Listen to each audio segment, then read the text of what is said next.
আসসালামু আলাইকুম। কাল থেকে ইয়াবা বদির জামিন নিয়ে খুব হইচই চলছে। বিএনপিকে সবাই দোষারোপ করছে। যদি শোনেন এই জামিনের পিছনের বিচারককে তাহলে চমকে উঠবেন। তার আগে বলি যে ডক্টর ইউনূসের সরকার ক্ষমতায় বসার পর ৩টা প্ল্যান করেছিল। একটা প্ল্যান হচ্ছে সমস্ত জায়গায় জামাতিদের বসানো, কারণ তারা নাকি জুলাইয়ের বিচার করবে। আরেকটা জিনিস হচ্ছে আওয়ামী লীগের যারা বিচারপতি তাদেরকে সেই জায়গায় রেখে দেওয়া, ২-৪ জন হাতে গোনা বাদ দিয়ে সবাইকে সুন্দরভাবে সেট আপে রেখে দিয়েছে।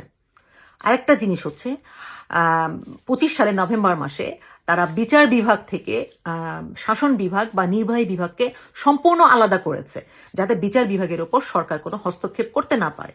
খুব সুন্দর কথা, তাই না? এবার আসুন, ইয়াবা বদিকে জামিন দিয়েছে। কি বলবো আর আমি, বেগম খালেদা জিয়াকে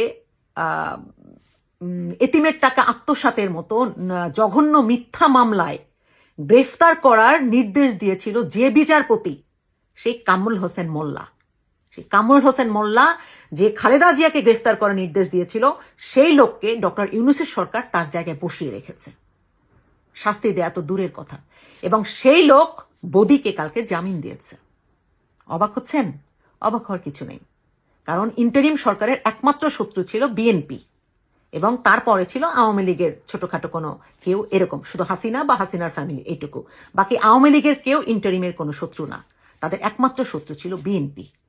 এখন যেহেতু বিচার বিভাগ থেকে শাসন বিভাগ বা নির্বাহী বিভাগ আলাদা, সো সরকারের কিছুই করার নেই যে জামাতি সেট আপ এবং আওয়ামী লীগের সেট আপে বিচার বিভাগের সমস্ত জায়গায় বসে তারা ইচ্ছা মতো তাদের জামিন দিয়ে দিচ্ছে।